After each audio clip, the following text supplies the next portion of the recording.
All right, good evening. 6:37. Apologize for the delay. The roll call and voting designation for right now will be Pam Sanderson, Justin Miller, Brenda DiMatteo, and myself, Matt Fowler. First order of business is the minutes. Is everybody read? And are there any questions on the minutes or a motion? Make a motion to accept the minutes. I have a motion. Do I have a second? Second. I have a second. Is there any discussion? Seeing none. All in favor of approving the minutes, say aye. Aye. Motion passes. Before we move on to case 1717, Granite Street Properties, I'd like to mention that case 1720 requested a continuance till our next scheduled meeting, which would be June 18th, I believe. If there's anybody here for that particular case, just want to let you know ahead of time. June 18th. That's, yeah. Are you going to make that official now? Or are you going for... Sure. My only Is question that- was, are we going back to the fourth Monday of the month? Then it would be the 25th, right? So, like, do we need to have a double meeting in June? How does it look? We don't have... For a month, so he said it, so I think they'd like a month, because they're waiting Okay. on a permit, so. Yeah, we don't know what's going on next month yet. Okay. So the 25th then would be the regular schedule. 25th is the regular schedule one. We have, like, All right. we're not backed up on anything, so... No, That's nice. So, no, we're good at this point. yeah, and that weekend there's the big graduation weekend and stuff, so... So I would like to make a motion to continue case 1720, Jeffrey Street, map 109, lot 81-8, to June 25th. Can I get a second? Second? I have a second. Any discussion? Seeing none, all in favor say aye. Aye. Aye, motion passes. At this point, before we get into case 1717, Pam Sanderson and myself, Matt Fowler, will take back our voting rights and welcome Tom Johnson and Curtis Nadal. Now, I knew I was going to get it wrong.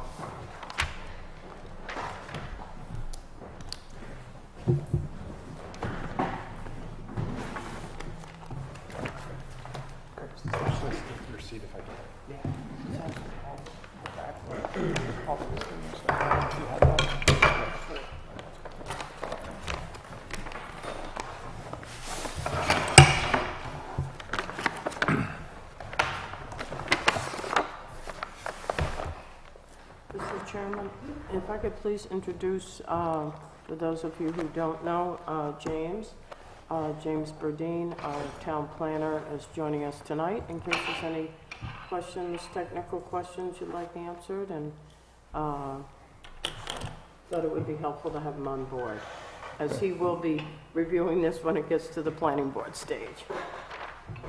Okay, so my name is Curtis Nowlid. I'm acting as chairman here this evening. Our voting members are Tom Johnson, Justin Miller, and Brenda DiMatteo. So we will, I guess, begin by opening up to the applicant. If you'd like to take a few minutes to give us a brief overview, and then we'll start with the first special exception,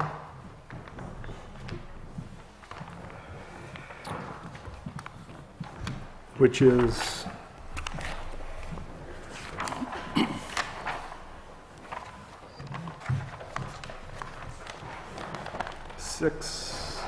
A4, is that right?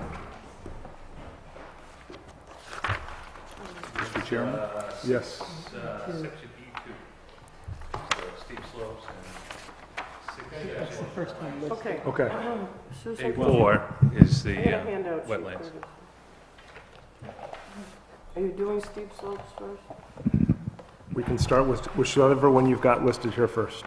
There's one sheet per person there, if you want to hand those around. There's plenty there if you need more.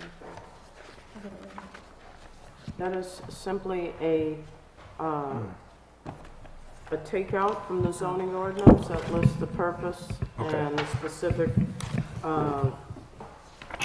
section for the special exception is in bold, so they would need to address those three criteria that are in bold Okay, and at that point. before we begin, Tom wanted to, Just for the record, I noticed that there's a direct abutter to the east of the property, Brenda and Tom E. Johnson. I'm Tom F. Johnson, and I'm from Western Pennsylvania. As far as I know, back 4 generations, I have no relation to any of the Johnsons in Northwood. And along that note, to get up to speed, I did review the minutes from the November meeting, and I actually watched the video of the hearing that night, so I'm somewhat up to speed, but I haven't looked at the minutes or the cases, the ZBA case prior to that, or the public hearing on this matter. So I may have questions that you'll have to repeat some information you presented previously. No problem. and then just to get it on record also, for anyone's reference, in the New Hampshire Planning and Land Use Regulation for 2017 to 18 on page 415, the bottom of the first column, it breaks down the difference between a variance and a special exception. The applicant is asking for 2 special exceptions here this evening, and the primary difference between those is that a variance allows a literal enforcement of an ordinance to be disregarded, while conditions of an exception must be found in the ordinance. So what we're looking at here is, as it was written in the ordinance, what's required for a special exception to be granted. So that was page 415, for anyone who wants to reference that.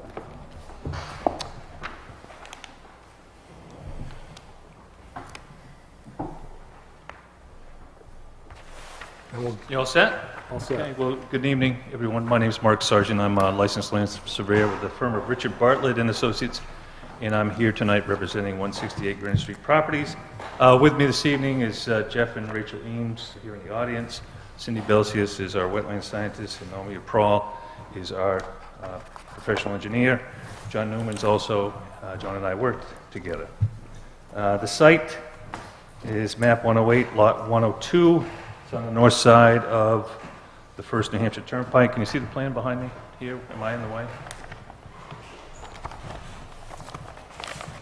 The property is essentially located across from Lakeshore Drive, runs from Route 4 all the way to Old Turnpike Road, which is located on the backside of the northern extent of the property.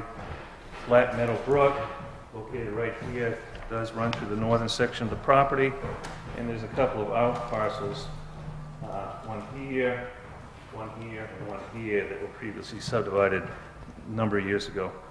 The property has a total area of 43.82 acres. What we are proposing is a 16-lot subdivision. A new road would come off the First New Hampshire Turnpike, kind of loop around and come back. It's proposed as a single-family residence. We chose the concept that you see before the board this evening.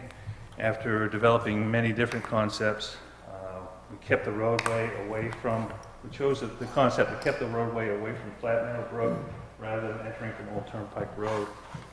And we also presented this to the planning board on a conceptual basis back a few years ago. The roadway location and configuration, which essentially right here, is based on maximizing the sight distance on Route 4, so we get right at the peak of the hill here, and avoiding the impacts of the shoreline protection zone. Northwood Lake is located just across the street here, and the shoreline protection zone kind of runs up into, you can see kind of a magenta color here, but the 250-foot zone runs up into that area of the property. So we are here this evening seeking two special exceptions. It's Article 6, Section E2, which is the steep slopes. The proposed roadway will impact several areas of 20 to 25% slopes. Those are the ones that are kind of shaded in cyan that you see here on the colored print. The total impact is 5,420 square feet. And also to Article 6, Section A4, that's the Wetland Overlay District. There are two wetland crossings that we're proposing to impact. One is a culvert, which is located right here that we looked at the other night. And by the way, thank you very much, folks, for all coming out and doing that site walk with us the other night. The other one is a wetland that's located right at the intersection of the road here. Now, the roadway configuration also, we kind of settled on this. Northwood has in the subdivision regulations, a 1,000-foot limit on dead-end roads. And from here up to here is exactly 1,000 feet. It's our interpretation, and we kind of get a preliminary interpretation from the planning board, but it's still a waiver we're going to have to request here, that, if we loop that, that was something they would consider. So that's why that intersection ends up right there. When we were here last time, you asked for some additional information on the proposed roadway, plan and profile, also some erosion controls, and I've asked Naomi to speak on those things, and we have some plans here that I can bring up.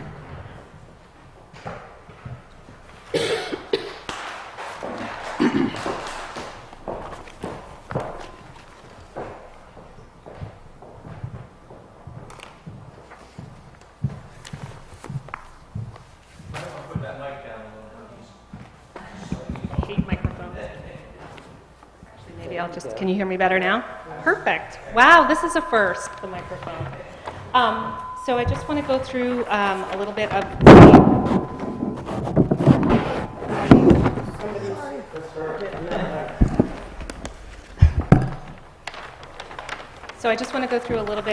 the road design, just to step through the elements in the subdivision regulations that we have abided by. We have a minimum grade of 1%, a maximum grade of 8% along that road profile. It's a 22-foot wide paved section with 4-foot gravel shoulders on either side. Additionally, we've designed the profiles, and I think you should have those in your packet to comply with the 30-mile-an-hour design speed that's required by the town. As far as erosion control, I think I had written a letter, I don't know if you actually have copies of that, and included some details for erosion control measures that could be included during construction.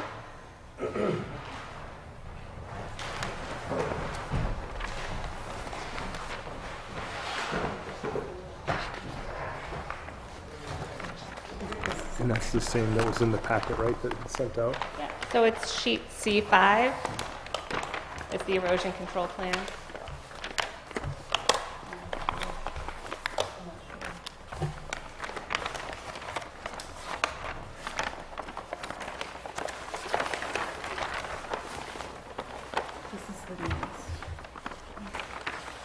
Is this?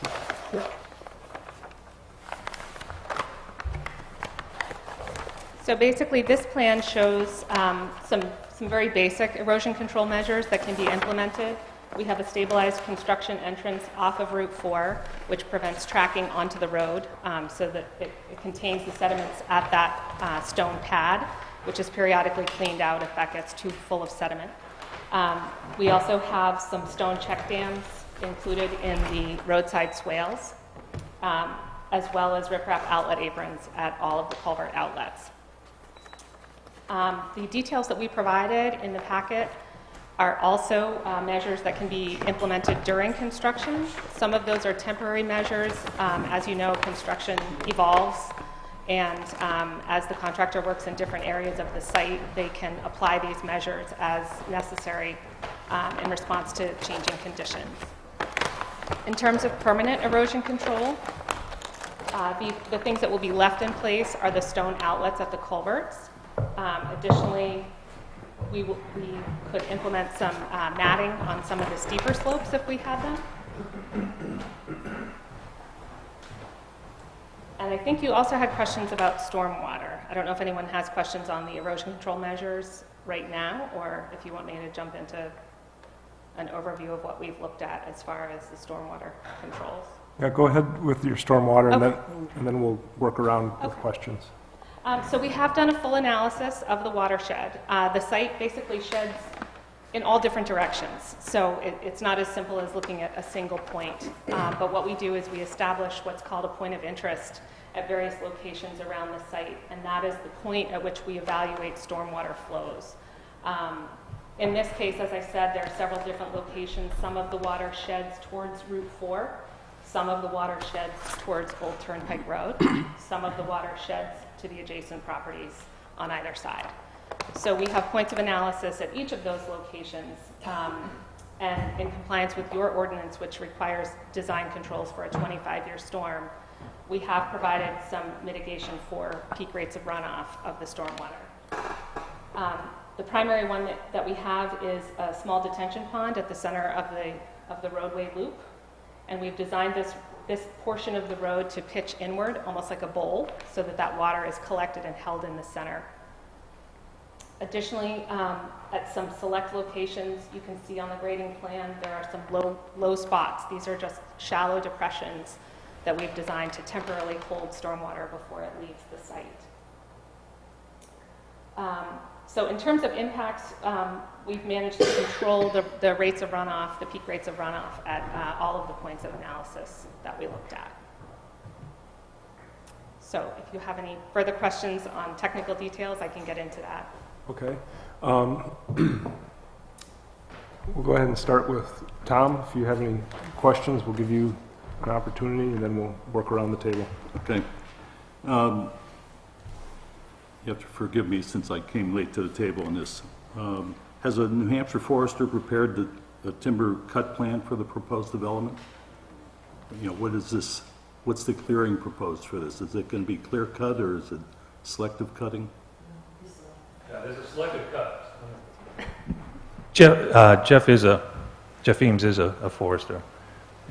And Has Jeff, he prepared a plan for the cut or? there is no plan prepared for a cut. He proposes to selectively cut the property, but we have shown proposed or potential clearing limits on each one of these lots here. Okay. I think I can speak as the owner that it's not going to be, you're going to have to cut trees to grow. We need it on the microphone, please, so we pick it up. Thank you. Yeah, for the record, my name is Jeff Eames. My wife and I own the property. We have a business, a forestry business, and you can learn more about it by going to newhampshireforestry.com. We've also got 2 licensed foresters on staff, but, you know, to somewhat maintain good marketability, not altering the real estate value, it's not going to be clear cut. There will be trees cut in preparation for the road development and the house development, some of the other areas that are denoted on that engineered plans, but it'll still be left, you know, a good-looking forest. So your stormwater analysis is based on basically clearing 1 acre pieces or? Yes, we actually had to make an assumption, obviously not knowing where exactly they're going to put the home or what the configuration is going to look like on each lot. So we did make some assumptions about the amount of clearing that was going to occur. We've assumed roughly anywhere from 1/2 to 3/4 of an acre of total clearing on the lots for the purposes of doing the stormwater design. That's not necessarily a commitment, but that just gives you an idea of the assumption. And have you started to prepare your SWIP plan for disturbance over an acre? We have not done that yet. That was one reason why I provided the details in the packets, and there will be a SWIP required for the construction, and that will include various methods of erosion control that can be implemented throughout the process. Okay. And I noticed on the application, it talks about preparing the septic plan. And I don't see that any test pits were done or any preliminary septic designs. So we know where the locations are. Sure. We've done test pits on every single one of the lots, and the soils are very suitable for a septic system. But at this point, for the zoning board approval, we didn't think that was necessary. So that would be the next step of the planning board, is to show, we'll also need state subdivision approval for each one of the lots, so we'll have to show that, the 75-foot well protective radius and a 4K area for each. But we have done test pits on each one of the lots. Well, we have to make determination as a zoning board on the effectiveness of your plan, so. Effectiveness as it relates to the steep slopes and the wetland And the pits. development. Is the road going to be deeded over to the town, and that lot 16, is that deeded over to the town? Lot 16 is a buildable lot, Oh, it is a building? yes. And the road, it's our intent to make that a town road. Okay. And you're going to be the PE that's going to be stamping the licensed surveying plans? I'm a licensed land surveyor, I'm not a PE. Okay, who's? Naomi is the PE, yeah.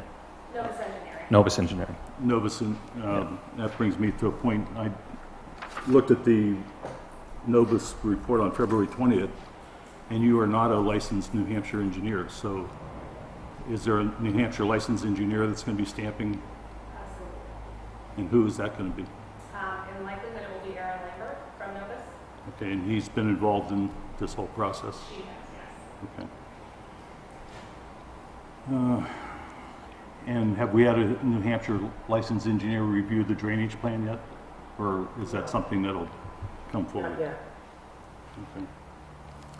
On your drainage plan, your summary states no overtopping of the 12-inch culvert, but only with the 25-year model. Why only the 25-year model? Is that the town ordinance? That's the town ordinance. Because listening to the last case, we heard a lot of anecdotal evidence that there's a drainage problem up there. So, excuse me. So I was wondering why your precipitation tables, there's 50, 100, 200-year limits. I was wondering why we're not going for, because it seems like we have a 100-year storm every couple months. Why aren't we using a stricter criteria to see what the flows are going to be in those extreme cases? We will actually be looking at some higher storm events. The state of New Hampshire, the Alteration of Terrain Bureau, does require higher storm events to be evaluated. For the purposes of coming before you for zoning, we looked at the 25, which is the town requirement. Okay. I'd be interested in seeing those other reports. Just so you know, we will be held to the standard of controlling peak rates of runoff at those points that I mentioned for the higher storm events as well. Question for the owner. I imagine, since you're in real estate and timber cutting, that you're going to get approvals and then you're going to sell the lots. So potentially we could have 15 or 16 different builders involved. Somewhat of a retirement plan for you, imagine.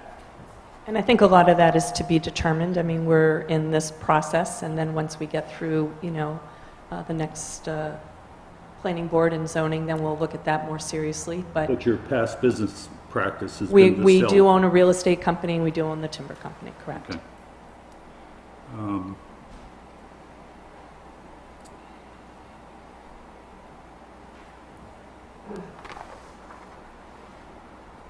Has DOT reviewed the driveway, the curb cut for Route 4?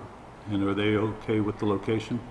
They are. We did meet with, I forget, is it Division 5 or 6 here, Jeff? 6? 6, yeah. We met with a representative from Division 6 and looked at the driveway location. That's why we chose that particular spot. Okay.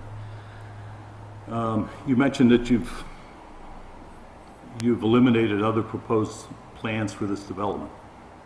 Did you consider an open space development? Because you mentioned that this wasn't a 43-acre development, but it's, in effect, you're using about 42.4 acres for the home sites.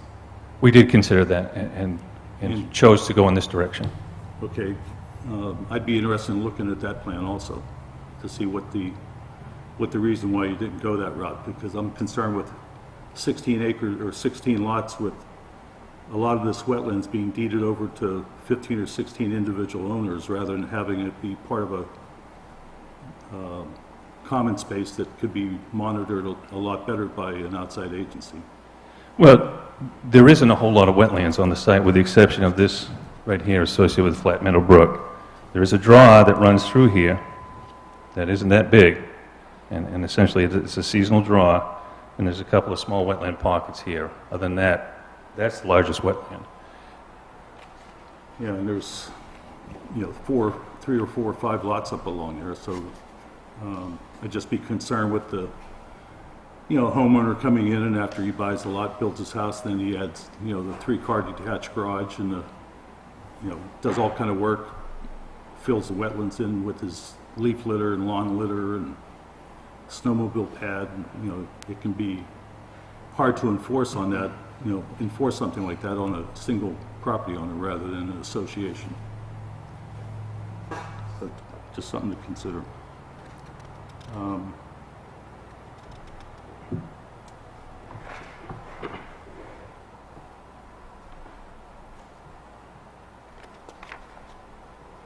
think that's all I have for time being. Okay.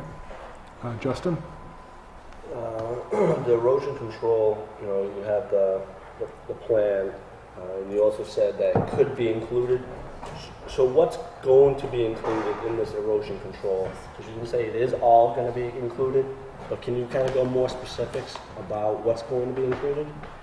What we are showing on the plan, which will absolutely be included, is the stabilized construction entrance, which is just a gravel tracking pad that prevents the sediment from going out onto Route 4.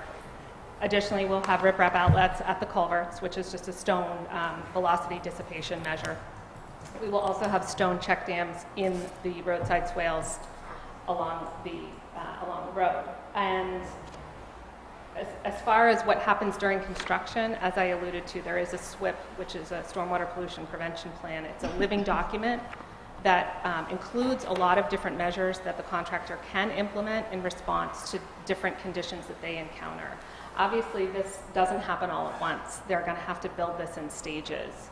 And so for each stage of that construction, they might need a different mechanism. And it also depends how much rain they get. They'll have to respond to what they see on the site while they're building it.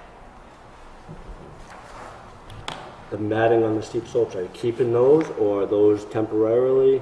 I know you mentioned the matting for the steep slopes. Well, what's going on with that? The matting would only go in if we had a steep slope steeper than 3 to 1, which currently is only proposed along the culvert that goes through the wetland area. We have a guardrail along the road there. We had to steepen those slopes to minimize the impacts to the wetland in that area. So those slopes would be lined with an erosion control blanket. That would stay in place. That just encourages the vegetation to grow and be stable. What about the other steep slope before that wetland? What's the plan for that one? Right before the intersection, there's a steep slope right in the middle of the road. Oh, you're talking about the existing steep slopes? Yes. So what I'm talking about are the slopes that would be steep after the construction is done. Oh, okay. So the proposed slope, that would be greater than 3 to 1. The existing steep slopes are what they are. Mm-hmm.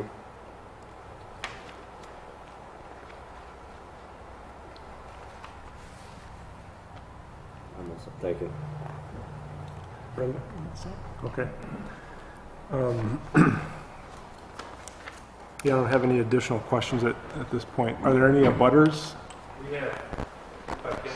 I was going to let Cindy speak about the wetland impacts, too. Do you want to get onto that now? Let's or? just focus on this first Okay. special exception, and then we'll get onto that. Are there any abutters that would like to comment? Is this a slope? Yes.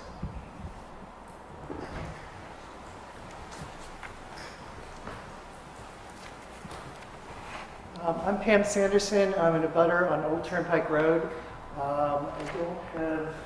Can't see my lot here. I am the producer of all the photographs there, which show you that Old Turnpike Road has been inundated with floodwater frequently. And we're talking about all of this stretch through here. So I have photographs taken from, I'm going to go with 2016, 17 there, where, or even 18. I'm not remembering the dates since I submitted them, but I photographed the sight lines and all, and the overfill, and I showed that water goes beyond there. And this was not even one of the worst flood years we've had. So I'm questioning whether or not the extent of the flooding is truly pictured here. And this is not even the flood. This would be just a routine high water, particularly if we look at the March and April of this year's storms. Earlier storms from 96 and 2008 have brought Flat Meadow Brook. And of course, Flat Meadow is prime wetland, and that's on the opposite side of Old Turnpike Road. So Flat Meadow is prime wetland, feeds across the street into this property, which produces a lot of fluid coming through in spring or particularly rainstorms with ice. Down here further is a lot that was recently, it was not clear cut, it was harvested. Whoever did it rode machinery through Flat Meadow Brook across the other side. There is some debris that is down. Whenever you take large trees down and you leave small trees behind, the trees will fall. So this year we've seen more debris in Flat Meadow Brook, which is down by the culverts by Jan McCarowitz's house. So I think I'd have to be up on the other map to fully show that. It is a problem. So I have some worry about the tree cutting. I have some worry about the what will happen with Flat Meadow Brook. As you've been talking about a 25-year storm when we're seeing 5-year inundation.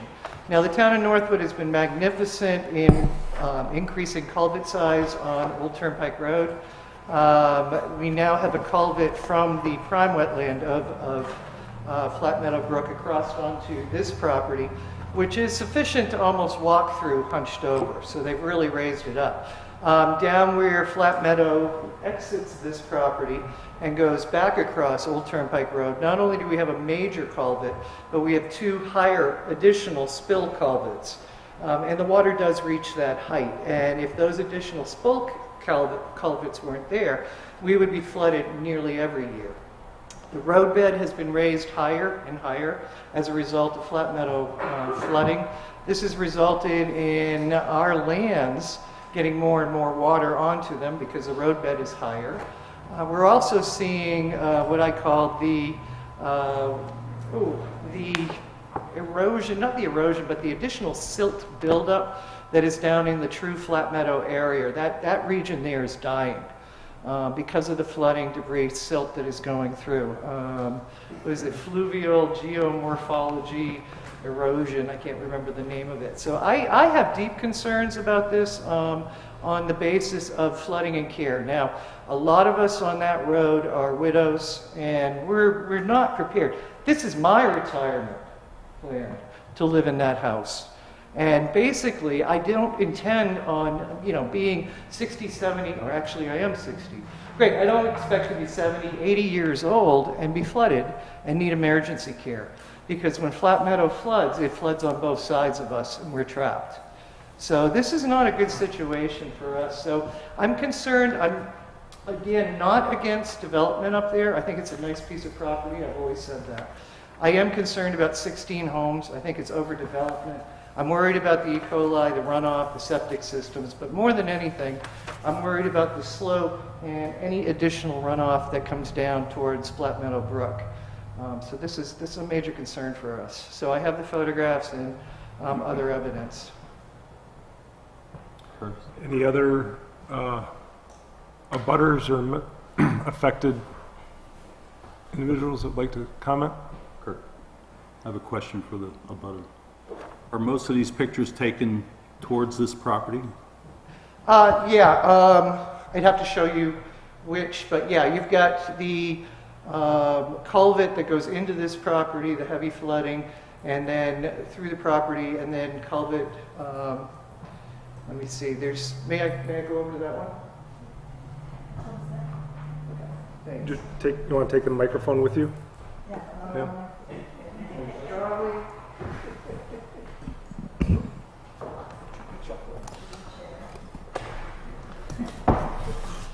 Alrighty then. So I'm going to go with this being me, my neighbor. This would be Flat Meadow. I think this is Osborne. So we're talking about crossing over here and going through, and then it comes across to here, flowing back up through into Flat Meadow. So my pictures are predominantly where Flat Meadow comes across, all in through here, flooding, all flooding in through here. You get flooding on the other side, and then way down in the Flat Meadow area. So that would be where my pictures are from.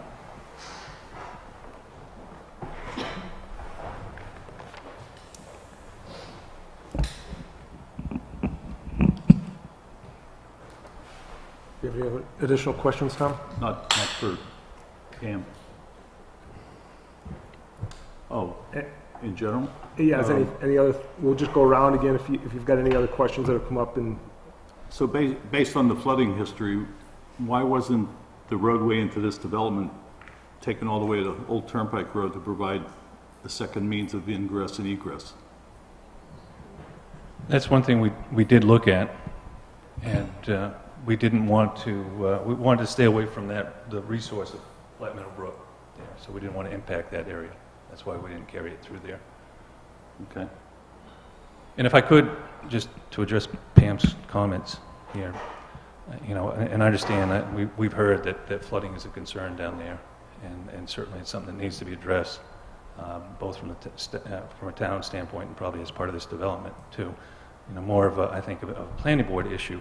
But just to remind the board that, you know, Mr. Eames is certainly within his right to go and harvest this property and change the drainage impact out there without any approvals from this board or the planning board. So, you know, I think we want to do something that's constructive, that's going to work, and it's going to address those concerns, and that's what we're trying to do here by, you know, introducing the drainage structures and the erosion control and such.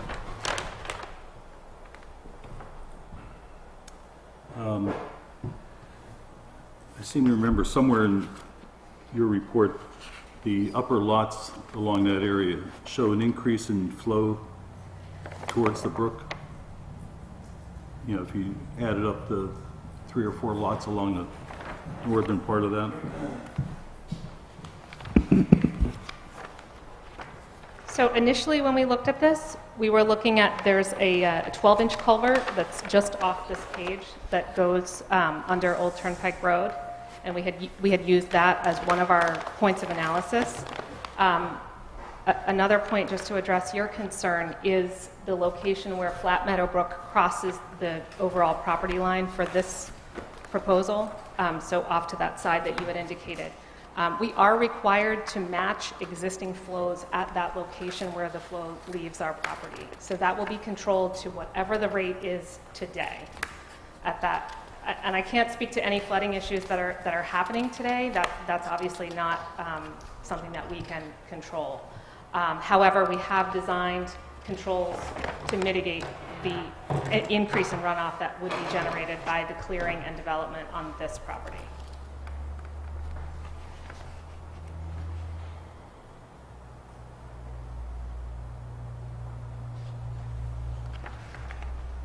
Good, I'm still looking at something.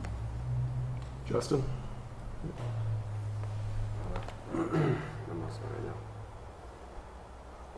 Brenda? No. Any questions?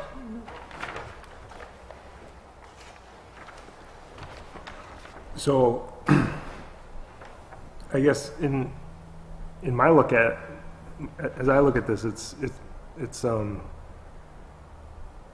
this is a unique special exception as I see it, how it's written. It leaves a lot of room for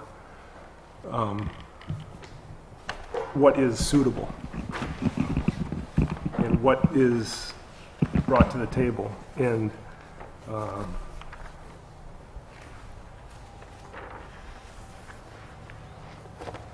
I think looking at it, it appears that where we're talking about the slopes, the road coming in, the culverts there, all that drainage is draining down towards the lake, right? And then you come up to the top of the hill, and you've got 3 or 4 lots then that are going to drain back to Old Turnpike Road.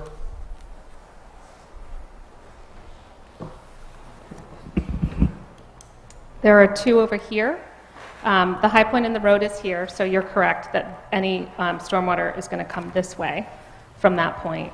Anything beyond this point is going to head into the center of the road and be captured by that detention basin. And that just speaks to the stormwater running off of the paved surface of the road. And that really is where that wetland location is now, which is in a low point. That wetland is right at the intersection. Over the top of that Correct. knoll, and then it goes down into a low point that's really in a basin where you've got that collection point. Correct. Obviously, any of the clearing for the lot development, you can, I don't know if you can tell, but this all does slope down towards Flat Meadow Brook. So that runoff is gonna head towards Flat Meadow Brook. But any of the runoff from the road is gonna be collected in the center there. But the center is a building lot. It is. The detention basin is just right here at the intersection. So it's not that the whole thing is a bowl, it's just that there is a low point in there and the road is pitched inward. Okay.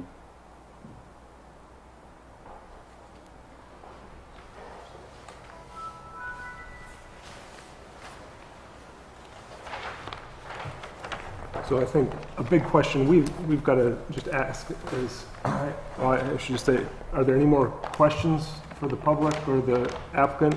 Or are we to a point to close the public discussion on this and deliberate as a board? Well, I think we could close it temporarily. You know, we got this packet of information tonight that I haven't even had a chance to look at. So, you know, it's your pleasure. Okay, so we'll close the public discussion for now.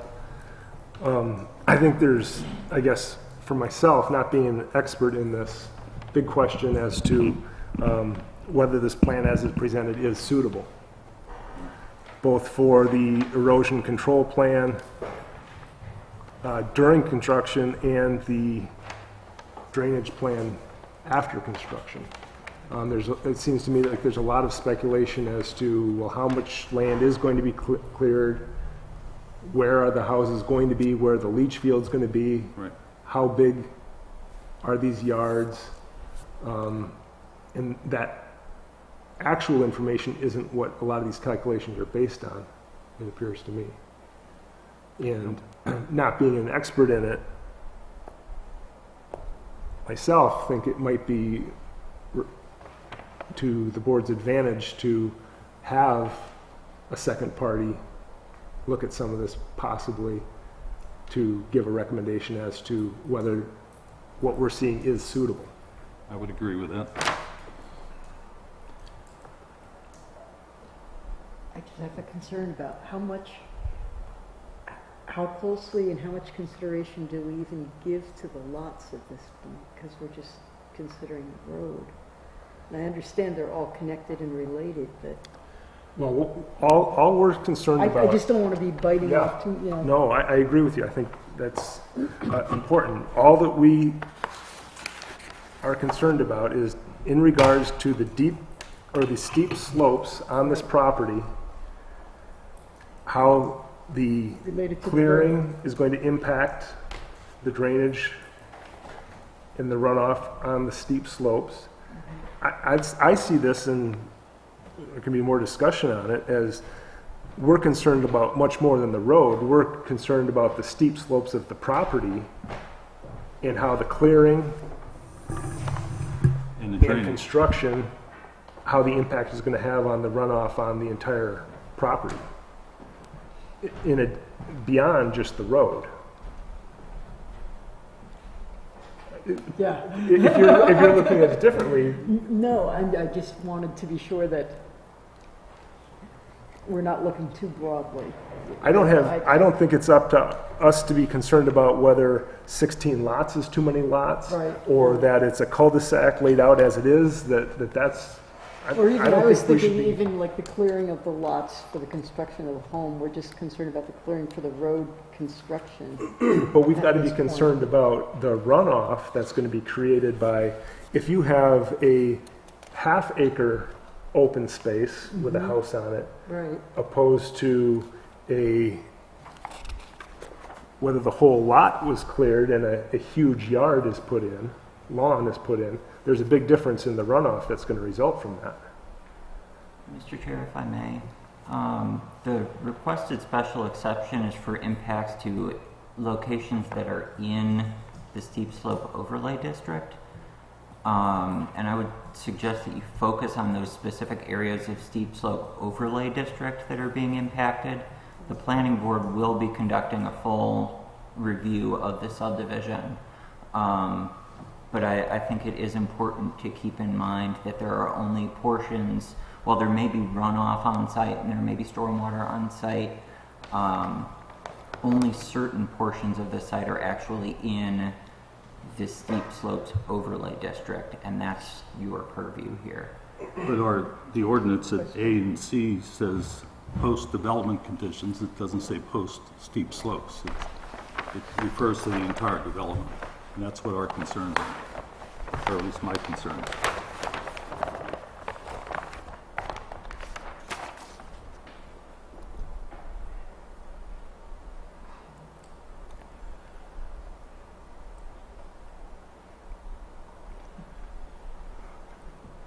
I'd be inclined to get some more information, have a chance to read through this, rather than take a vote on this particular special exception tonight. Well, I go back, we're looking at just the steep slopes on that road. That's all we're looking at right now. And, just the special exception. The clearing, the impact of the clearing development shall be minimum necessary to accommodate development. We got to take a look at that, see what we want to see there. I don't know what more information we can get from these folks that's going to pertain to what we're looking at now. I see, we're here for these two certain special exceptions here, and then after us, they have to go to a planning board. They got to go to everybody else, and everybody else is going to take more in-depth look at it. A suitable erosion control plan should be implemented during construction. When I asked them, it shall be implemented during construction. That's when she was like, well, yeah, it's per the contractor, the construction guy. He can use this, he can't use that, depending on that. That's what I'm concerned about. I don't know why each lot doesn't have the same erosion control plan. And then suitable drainage, shall be implemented for post-development conditions. And I'm looking at just these steep slope areas that were impacted. That's what I'm looking at right now. That's kind of what I see. The steep slope area, that's, in my notes, the 5,420 square feet. Does that sound right? That's the area impacted? Just a broad, basic question. Is that an extraordinary amount? Like, say, 1/20th of the entire? And so James, that's what you're saying, is that, so basically these areas it's the turquoise on the map, that we should be restricting. You should be focusing on those. If they didn't have to impact any of those 5,420 square feet of steep slope overlay, you wouldn't even be seeing this. And all of the drainage then that's going to be the surface flow that's going back to the brook on the back, if they didn't have this road here coming through these turquoise points, we would never, it wouldn't even be flagged on the radar that the drainage is being affected back here. Correct. From a slope standpoint, if they weren't impacting any of that turquoise, the planning board would still be reviewing for stormwater runoff. We would still be getting their full stormwater plan. There would be the possibility of the planning board sending out for peer review by a licensed engineer. But the zoning board would not be involved if the portions of the steep slope overlay were not impacted. Okay. And if I could just ask the representative here from, is it Norbis? You had said that for your calculations, it was based on a 25-year storm? That's correct. That's what's in your ordinance. And James, when this goes to the planning board, what storm calculations are they looking at the overall drainage of the site based on? They would be looking at, so that's, the 25-year storm is the main point of emphasis in the subdivision regulations. So they would be looking at that. If they referred to an engineer for a peer review, they would be taking a look at all of the assumptions that the applicant has made about development to see if those were reasonable. They would be looking at the slopes. They would be looking at the proposed detention or retention areas. So there is essentially an opportunity if the planning board would like to double check essentially all of the math the whole way through. May I just add that this will also be reviewed by the state, the Department of Environmental Services. This triggers what's called the alteration of terrain permit due to the size of the disturbed area. So they do a very thorough review of all the stormwater calculations as well. Thank you. So now that you covered that with James in regards to, you know, if they didn't even touch these steep slopes, they wouldn't be here. That's correct. Now, I'm sure the applicant wants the road this way to kind of have the subdivided, you know, have so many properties. Would sort of say they can't change the road some, because I mean, if I look at it, I could probably see I could change it a little bit. I mean, you're not tweaking it too much. You just go on the outside of these steep slopes and wrapping around. I mean, and then you're not touching anything. Yeah, you're gonna take more property away, you know, on some of them. I don't know. Just seeing that first special exception, DA, the impact of the clearing and development shall be the minimum necessary to accommodate the development. I think if they could adjust that road, they wouldn't even have to worry about it. I understand that, you know, they're cutting into the lot sizes they may want and desire, but I don't know. It's that's the thing I look at now is if they would just rearrange that road, just change a hair. I don't know if they looked into anything like that. Linda? Mr. Chairman, I was going to suggest that if the board wants to go this way, you could go through and ask the applicant specifically to address each of these points to have it on the record. And at that point, questions such as what Justin just asked could be asked of the applicant under that specific criteria. And then at that point, you could decide if you wanted to do anything different tonight or proceed, but you could address each one, or you could address Mr. Johnson's request for additional time for review at the end of the night, or you could get that testimony on each of the items and then decide whether you want to postpone a vote in order to give it some additional thought, digesting the information from tonight. One thing I would ask is that before you get, if you do decide to do it that way, is that before you get into asking for the specific responses to those 3 areas, if you would ask the applicant if they are comfortable, if because we only have 4, not 5 voting members, so we can have that on the record, please, before we go further on any decisions tonight. Are you comfortable moving forward with 4? We are. Thank you. I guess let's open it up to, I think just through our discussion, some questions have come up that should be directed to the applicant. Mr. Chairman, would you like to address Justin's question about the location? Yes, please. Okay. We chose this location, Justin. Were you on the sidewalk? I apologize. Excuse me? Were you on the sidewalk with us? Yes, I was. Okay. You know, as you saw here, there's an existing culvert, an existing roadway here, so we figured that was the best location for cross. I mean, this wetland kind of traverses the property. It's a draw that goes through there, so you know, to get from here to there, you're going to have to cross it unless you move it down here. And I'll get to why we don't want to put it down here in a minute here. So we decided that the best route would be to use the existing culvert crossing. We're going to have to expand that because it's just a woods road here. And then there's also, woods roads that run through here, and there just happens to be some anomalies in here that cause those steep slopes. So we tried to skirt in between the severe steep slopes.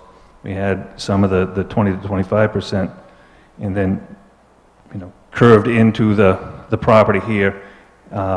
Another anomaly here where we got some steep slopes that we have to cross, and then just a few pockets. So, we felt that this path sort of reduced any impacts on the severest slopes in through here, kept it to these, kind of lesser slopes, the 20 to 25%. We did, look at this area, and as you probably know, there's a driveway right off of Route 4 curb cut that's located right here. Two reasons we didn't, well, actually 3 reasons we stayed away from that. The first was the slopes coming down from there are severe, and the town has a requirement that you have to have that, that gentle slope for the first, I don't know what it is, 50 feet. And if we were cutting into that slope and then trying to come back at a decent slope, we'd be chasing that slope forever to get up here. So we'd be impacting a lot more land. Second reason was the sight distance right here isn't as good as the sight distance is up here, so it wasn't up to snuff. And the third reason, again, and I mentioned this earlier, is we're in the shoreline protection zone of Northwood Lake here, so we decided to stay away from those areas. I hope that answered your question. Is it fair to say that the existing culvert was probably not put in without, without any oversight by anybody, and if it wasn't there, would your current engineers choose that location for a new culvert? Well, I think it's the narrowest point of that wetland, and Cindy could address that. Cindy's our wetland scientist.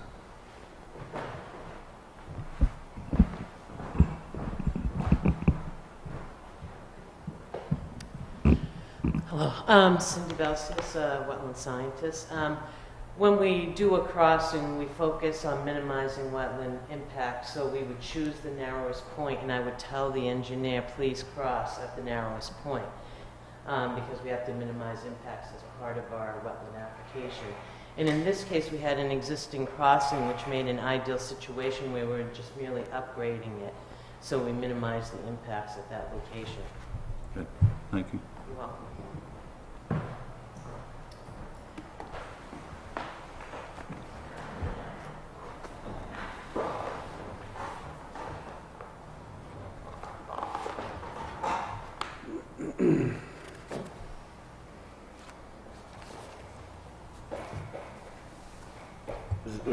Was there any thought about going a little to the left of that steep slope, coming up and going to the left, so you have the steep slopes on the right-hand side of the road, and then you still have that next steep slope on the right hand, and kind of go around? What are these, the yellow, like how steep are those yellow?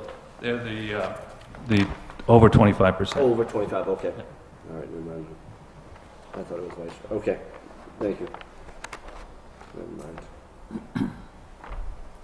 On that note, it appears, I don't know which lot it is, what? On the eastern side, it looks like some of the contour lines should have been shaded orange. I'm not sure what you're talking about. Lot 7. Lot 7? Lot 6? Lot 6. Looks like there might be some steep slopes along those contour lines too. Yeah, and I explained this when we did the site walk. It's, when we're out there doing a survey, we do a 50-foot grid through here. So what the computer program does, it analyzes the slopes between those 50-foot shots. That's why you kind of see the jagged edges versus like a continuous like you used to do before we had AutoCAD and such. And essentially, we tell the program, shade all the slopes that are between 20 and 25%, or 20 and 24.99% this color, and shade the slopes that are greater than 25% this color. And this is what it came out with. What I think one of the concerns that was mentioned was, I know that the steep slopes have to be discounted from the minimum lot size. The minimum lot size in this zone is 2 acres. In those lots, I think lot 7 is 4.5 acres. So you know, there's more than 2 acres of upland there. Lot 6 is 2.6, you know, and it doesn't show any steep slopes on there. So, you know, I because she had a concern, I'm sorry, I forget your name. Shelley. Shelley had a concern, I kind of reanalyzed it and ran it again, and, you know, it came out with the same result, so. Okay. And who is Shelley? Are you with the Conservation Commission? Okay.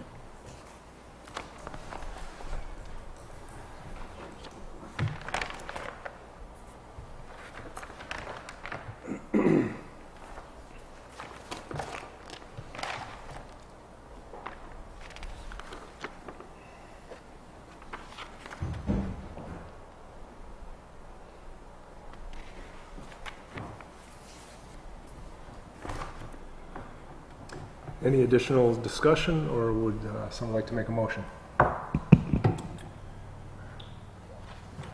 I'd like to make a motion to continue this aspect so we can get some additional information, and then we can determine what that might be and who's going to look at it. And what are you looking for additional information? Well, I'm concerned about, you know, the broader scope on A and C, the drainage and the clearing and the impacts of the drainage of the entire development, which is the criteria for the special exception for steep slope.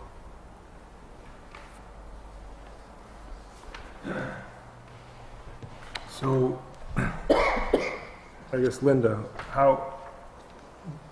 James' point was that we should only be looking at the steep slope in the turquoise area here, whereas it appears that this is written to take into consideration the steep slope of the entire lot. Is it up to the board to interpret this?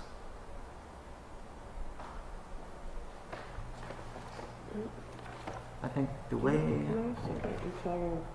yeah, so the way I know I'm it's more reading specific on the... letter A, the impact of the clearing and development shall be the minimum necessary to accommodate the development. Where I would consider it the planning board's purview to analyze the suitability of the entire development. I think what you are analyzing is if the planning board approves a plat, what's the minimum way that they can, what's the way they can impact the fewest steep slopes, or have the least amount of impact as a result of impacting steep slopes.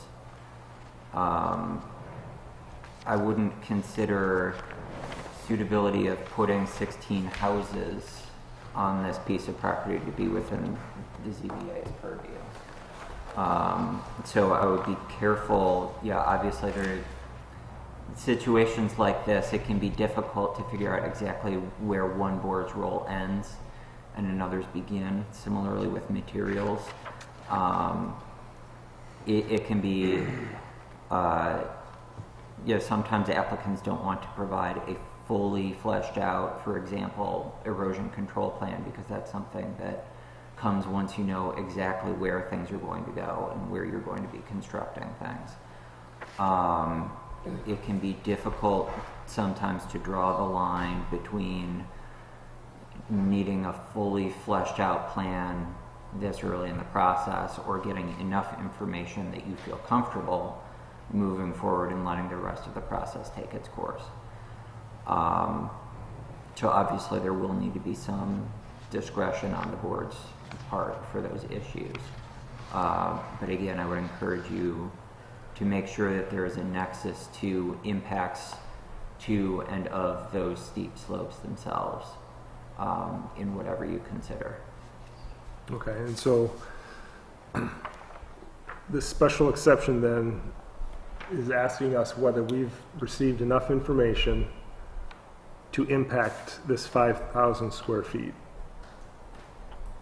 of space, both through the plan that they've given us for tree cutting, the erosion control plan during construction and post-development. And the rest of the steep slopes on the lot is going to be covered by the planning board. I guess I somewhat disagree with, I think the road, as far as the wetlands, is very specific in that particular special exception. I thought we were mostly talking about the steep slopes right now. We are. Yep. What I'm saying is, construction, Refers just to the road. we don't know what construction could occur, and if they're only looking at the road and not these other potential areas, then at the point that it gets to the planning board, how would it be the planning board's purview to decide about potential construction in those other steep slope areas? Because it's a zoning steep slope ordinance. areas that are back there aren't discretionary. Those are above 25% and can't be impacted. Okay, I think that's some of the information that I think everybody really needs to understand. As far as, So if I'm reading this key right, anything that's in orange is a slope of 25% or greater that even the ZBA doesn't have the ability to allow somebody to impact. Your purview is between 20% and 25%, which is the teal. So those are the only pieces that are discretionary. these are the only areas on the development that are between 20 and 25%? That's how I'm reading it. Is that accurate? That's correct. Yeah, and we're not here, if I may, Mr. Chairman. If down the line, somebody decides they want, or say Jeff and Rachel decide they're going to build some houses here, and they decide they want to impact some other slopes, they would have to come back before this board to do that. They couldn't just do that.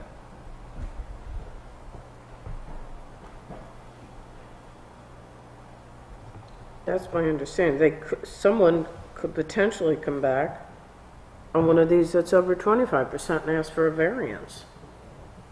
Because any aspect of the zoning ordinance could be...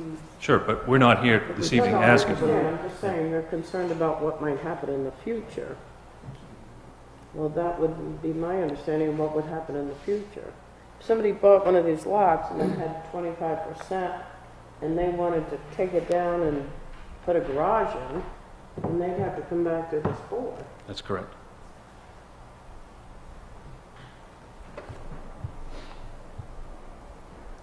But even though that orange, which is over 25%, can't be impacted, a lot can be done that's going to impact the runoff that flows down that 25% or into that 25%. There will be a relationship, yes. And I think that might be one of the harder gray area decisions that this board is going to have to make a call on, and where exactly on that runoff would you want to analyze, because there will be review throughout the process, as the applicant mentioned, both with the alteration of terrain permit from the state and potential peer review at the planning board level. What your primary concern would go back to the purpose and would go back to the specific provisions about its suitability. Can you see the language again?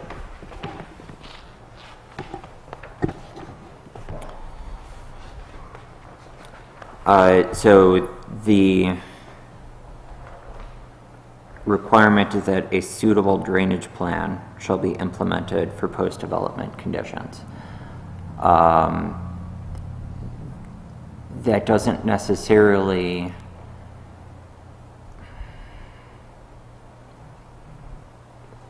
I think to me that's saying we need to get to a suitable drainage plan eventually. I think if there are concerns that you have about whether this could even remotely get there, those are the questions to ask now. If it's going to be to the details of is this at 95% of the current flows versus 105%? At a certain point, you're going to get to a fine-tuning aspect that will be purview of that peer review. I don't think it's common to do a full peer review of a stormwater plan at this point in the process. So I guess consider exactly what information would answer your questions and what would be the best way to get that information.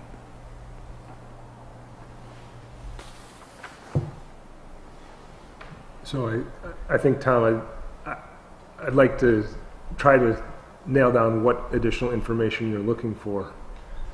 Well, based on what I just heard, we're only looking at the teal area presented on this plan tonight. So we're looking at a piece of the pie in terms of the steep slopes for the road. We're not looking at any of the steep slopes on the individual lots.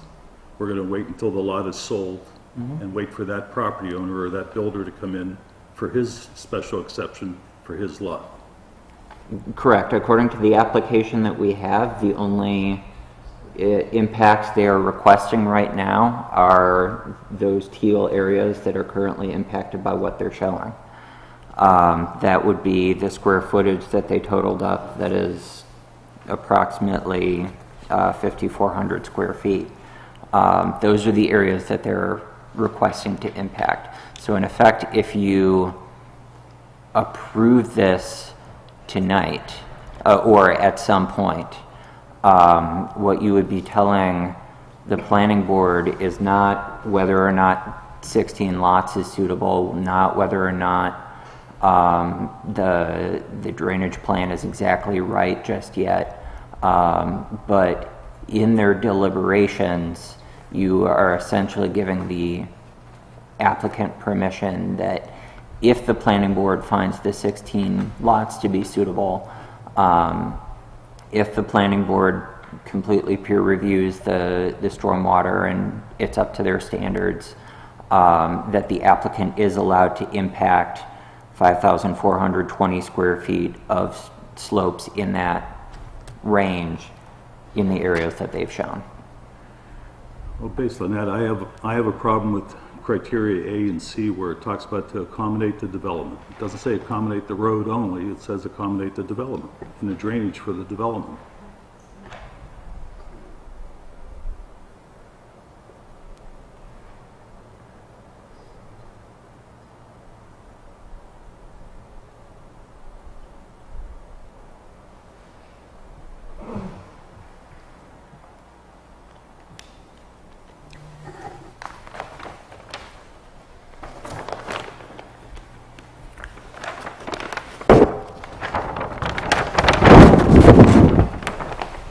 Sorry, Gary.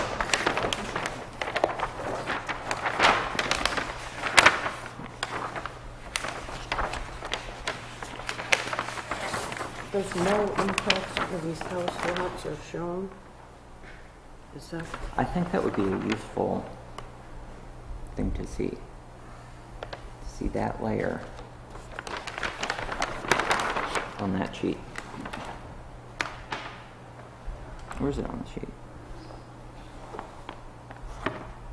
And so I mean, we're almost getting to the point where we would like to see where the septic and well is going to be, where the house is going to be. I would. What the clearing And, is going to be. I would caution the applicant, based on what we have so far, I'm leaning towards a no vote, so you need 3 positive votes for this special exception. And if it's defeated tonight, you can't come back and ask for the same thing. And so what you're getting at is wanting to see that clearing, that finished location, and then have these runoff calculations. Yeah, let's talk about the development, not just the road. Going into that.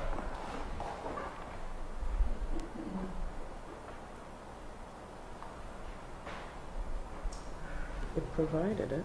Yeah.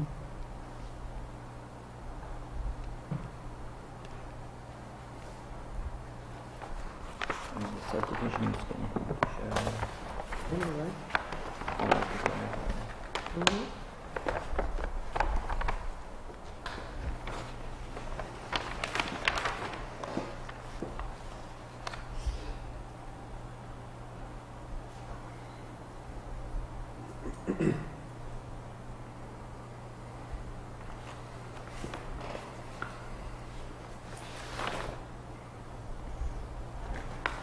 So we would need a second or another motion.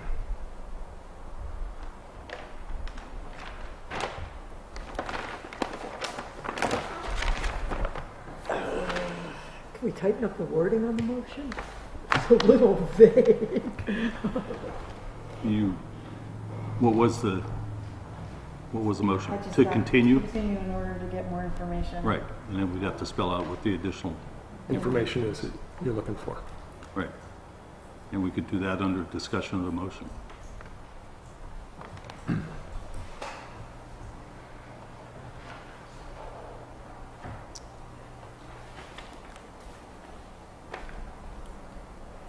James, did you want to add any comment based on that?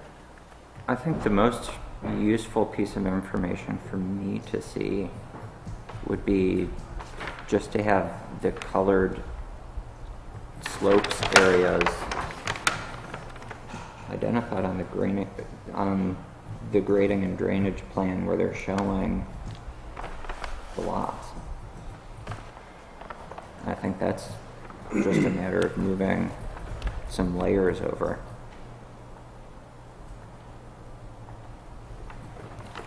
Do they have that?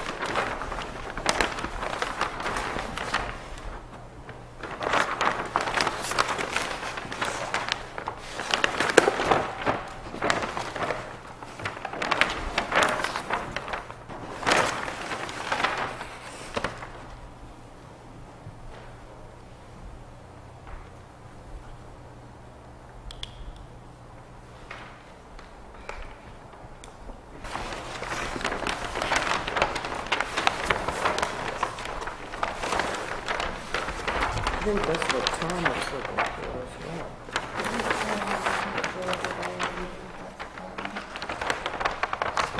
I'm going back and forth trying to figure out, does that driveway skirt that area? Most of these look like they might go around the areas, but on a side-by-side comparison, I prefer to have the layers on top of each other.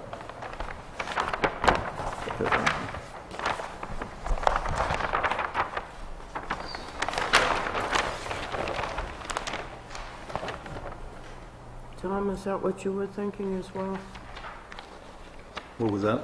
Something that shows the color-coded slope overlay areas on the same plan with the proposed driveway locations and buildings. And septic systems.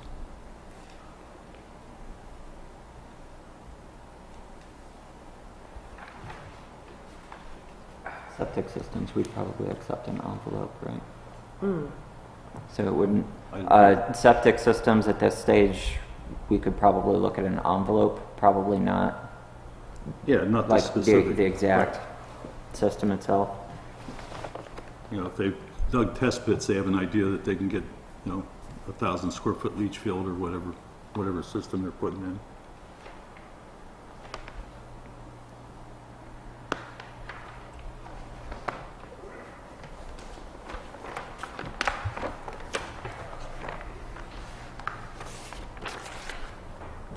Can I second this? Yes. I'll second Tom's motion. So for discussion, to get it specific, exactly, we're looking for a Clearing, house footprint, approximate septic, any other steep slopes on, near those structures that are going to be built.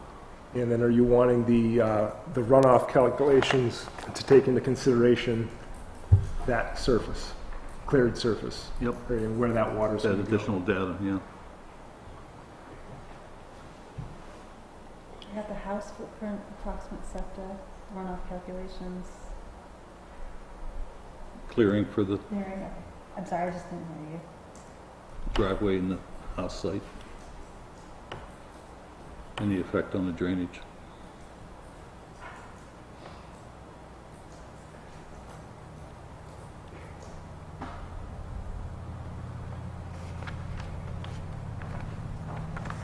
Anything in addition? No, I'll just, I'm just a little concerned. I hope that we're not asking for too much because everything is just so conceptual.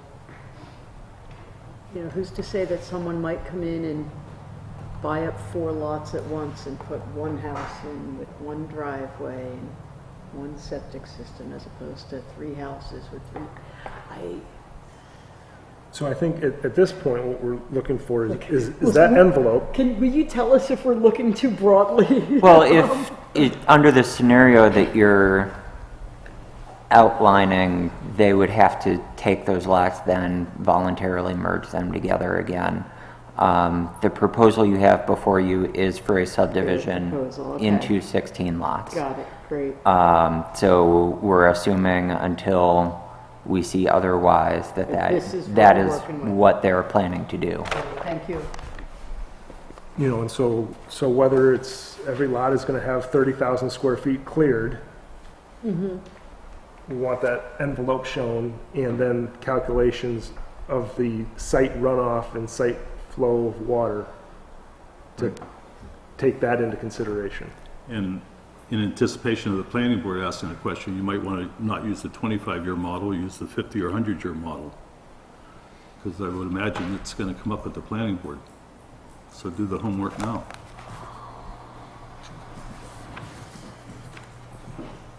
But if our ordinance only says to use 25 model, you know, that's all we can ask for now, I guess.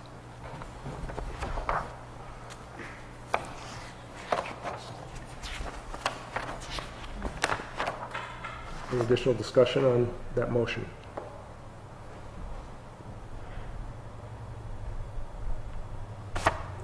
I don't know. No, it's just my thing is, I know they already said that they don't know how much they're going to clear, how much land they're going to clear. So he come back with a plan. Say, okay, this is the house. So okay, here's the house. Here's the driveway. Septic's going to be right there, and we're going to clear this. Let's say somebody comes in and says, no, I want all 4 of my acres cleared. We have no say over that. So I don't understand that. They don't get their building permit. Because they have an approved lot with approved conditions of approval. So the building inspector won't issue that permit because they want to expand on that. So when the homeowner comes in though, when the homeowner buys the property, the lot owner, whoever wants to build, can't clear anymore. After the home is built, I'm saying, so I Joe Schmo buys this lot. Okay.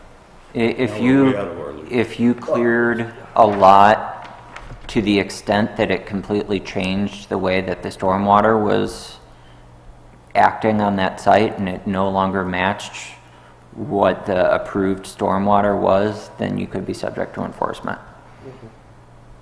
I don't know. Just asking.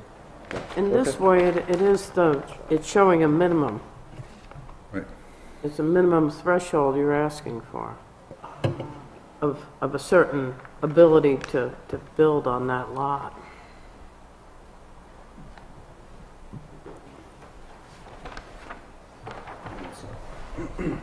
Ready to vote on the motion? Any more discussion? Justin? No, I'm all set. Thank you. No? Okay. How do you vote, Tom? Yes. No.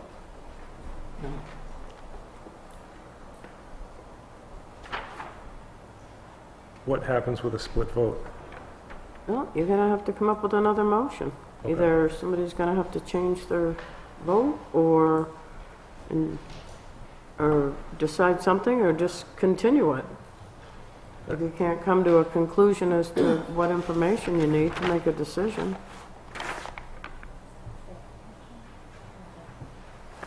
What was the motion? Did we? A motion? Doesn't matter, it doesn't prevail, it's a tie. Okay. You need 3. So I'll vote yes, so it's a split vote. Is there someone like to make another motion? Make a motion that we go over these 3 questions, the special exceptions A, B, and C, and just see what they have to say from that, and maybe from that we can we can go further from there, just to get their responses to these 3 questions. So they're really not questions, they're statements, right? So Just responses. Okay, Mark. Oh, we need a motion. Okay, sorry. We need a motion and maybe a second. So he's wanting to, he's asking to open up discussion with the applicant. Do we need a motion to do that? Or do we just do Open a public hearing again. Open the public hearing. So no motion? Like, Okay. I guess. So we'll open Withdraw the, the motion? Okay, we'll withdraw it, yeah. okay. So Mark, if you would just give us a statement for each of these A, B, and C as to why you have met that requirement. Okay. A, the impact of the clearing and development shall be the minimum necessary to accommodate the development. And I guess it's our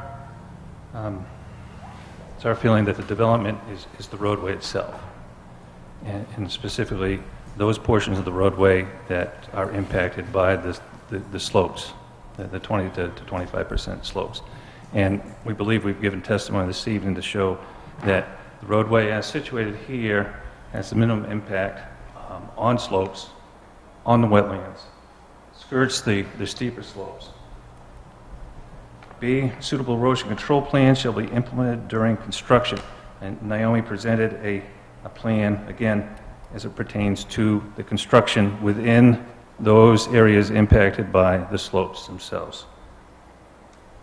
Suitable drainage plans shall be implemented for post-development conditions, and I believe we've presented that plan also as it pertains to the roadway, how we're going to address the drainage, how we're going to contain that drainage and not increase the amount of drainage that flows off the site. If I can add anything else, or you had any questions, I'd be happy to.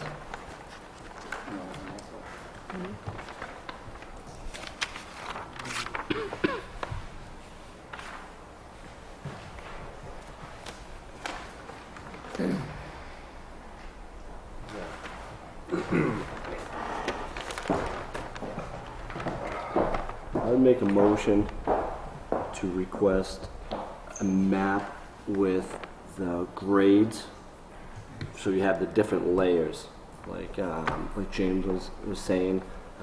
So we can see the different layers on the drainage maps.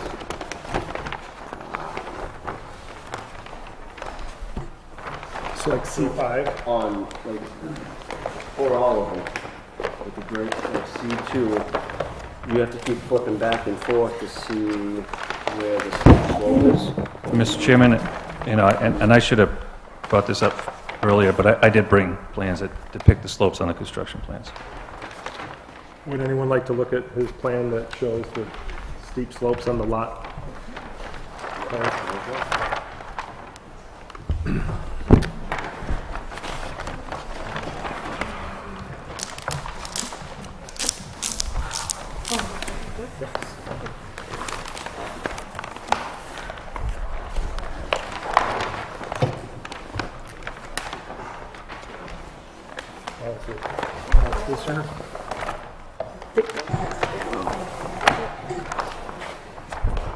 Curtis, we need one over here first.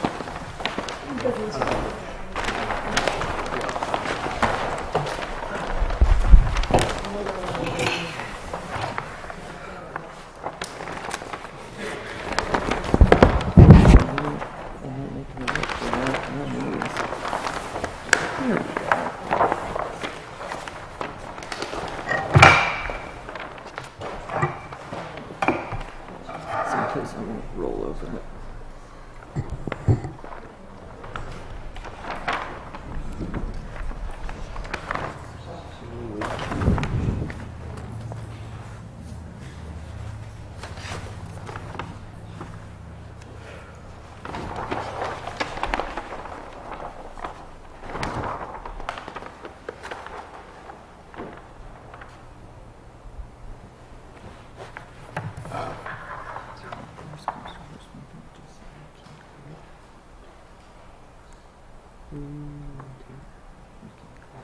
What's the difference between the C2 that we had and the C2 that's we just handed out? It's the same date, no revision dates? Yeah, I asked the engineer to put the slopes on. I think the slopes weren't shaded on the first one. I'm looking at it. It has no numbers, 2014. Yeah, so it's just showing this is the steep slope areas. Yeah, see, this shows the slope shaded. Is that? But they're all dated October 2014. That's when they, Huh? I think that's when they originally. Yeah, but there's no revision dates. How do we know? I think you can tell the difference between the first one and the second one.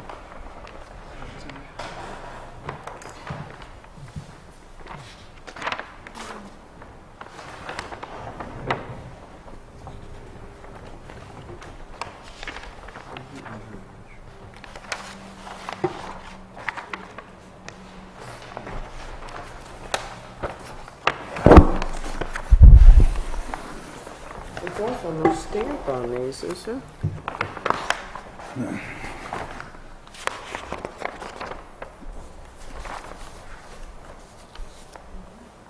There wasn't a stamp on Yeah, I this know. packet. It's the same date as C2 in your packet.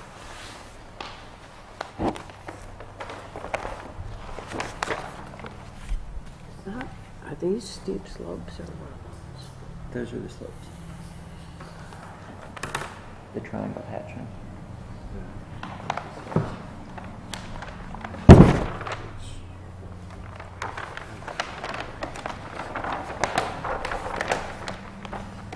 So it's like the large triangles Oh, yeah. are these. Smaller, denser triangles are these.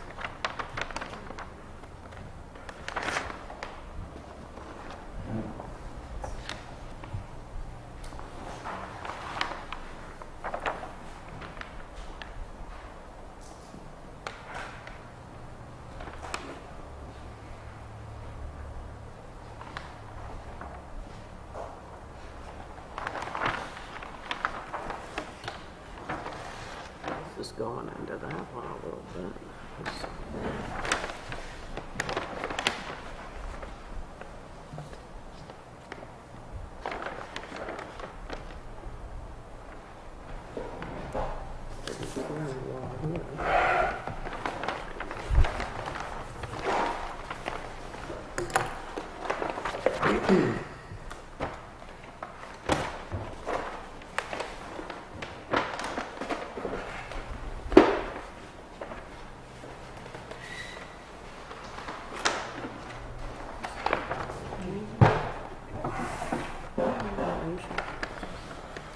Any further discussion? My motion is withdrawn. Okay.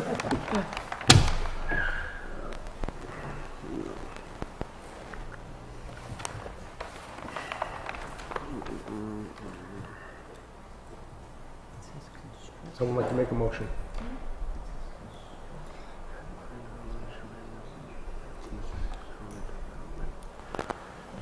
What else you don't know about? This is, you've got to get across that. I mean, the septic isn't going to go here. How are they going to do that work without impacting the septic? Yep. Is there a member of the board allowed to say anything? I think we opened it back. Yeah, we did. Yes.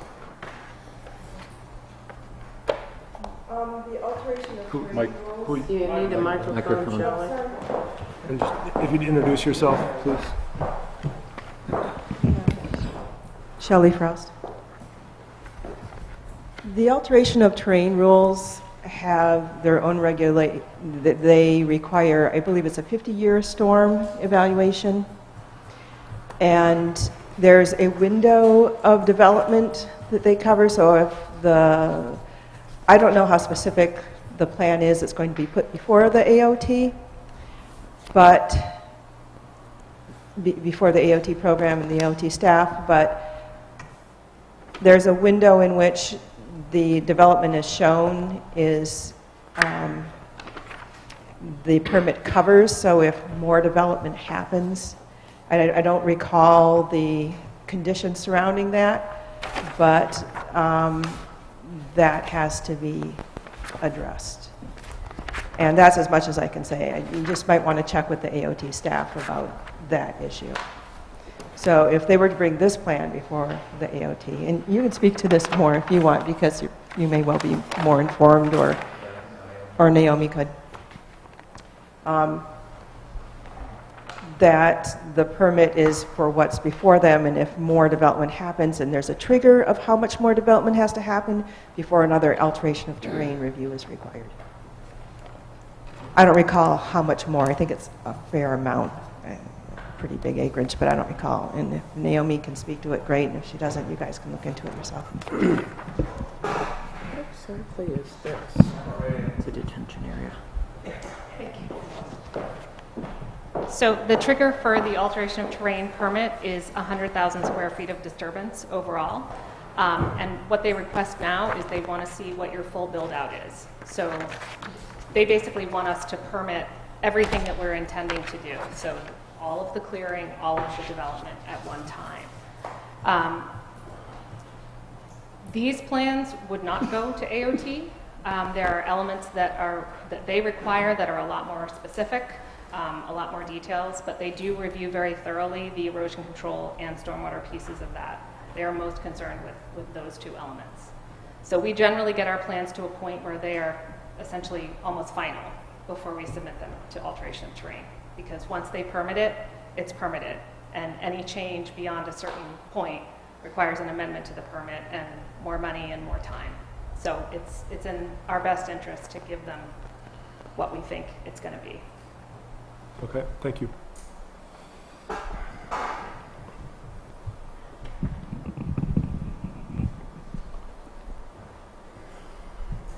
So we're looking for a motion then.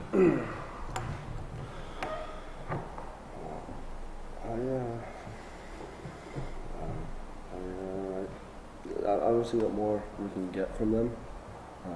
What I see is I'm all for voting now. I'll put the motion on the table and go from there.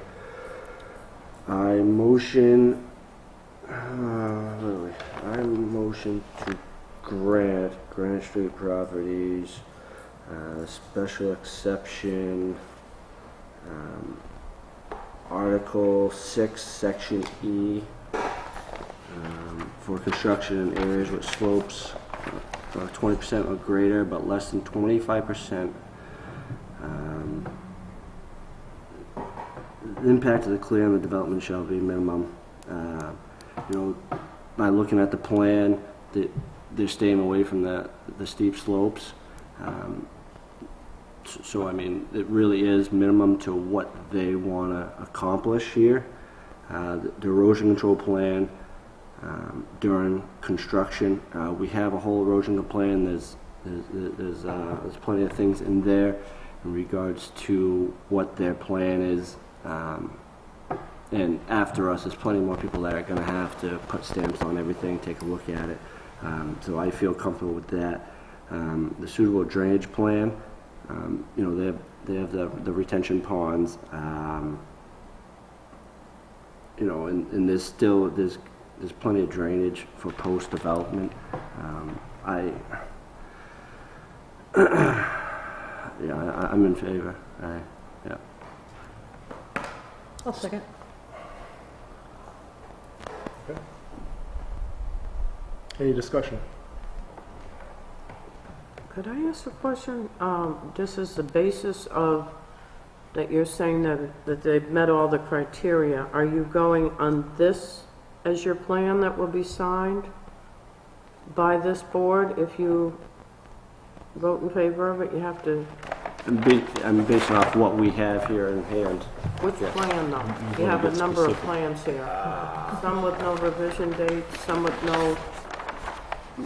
One dated May 15, 2018. Which one? The other one? Mistake? This one, what's this? Just the same. It's going to be down in this corner, right? Well, that was one that was received, right? The upper stamp corner is when it was It's better received. to have the actual plan date on it. He's referring to that date. Was that stamped by your office? Yeah, Oh, yeah, so Susan's disregard on stamped that. it. Dated April 2017 down here. Dated April 2017, job number 213, period 108. That one, James? Yeah. So just to clarify, that was the plan set that you all had at the beginning of the evening, not the plan set that was just submitted by the applicant. So, yeah, and what was just submitted is the same thing. It just had some more detail. It appears to be the same thing with a different layer turned on. Yes. This one. So we've got a motion and a second. Any further discussion?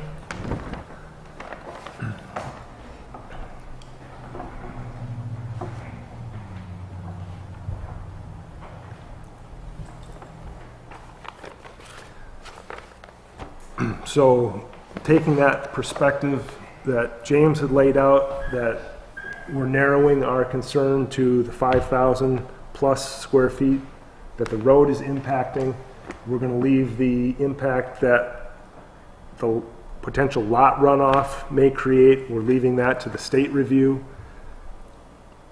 process. You can't. It's in the zoning ordinance. That is being covered by the state process? No, the state process is it's- different. It will be covered by the planning board's review. Okay. So, James' direction is telling us that we should narrow our perspective, our consideration to what the road is impacting, Not the development. not the development. Piece of the pie instead of the pie. The request is for a specific 5,000 square feet of impact. Okay.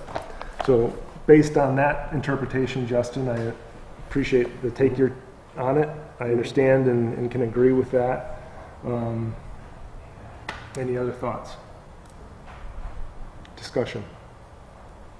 Okay, we ready to vote? Tom? I'll vote no. Yes. Yes. In favor? All right. So next, hopefully easier.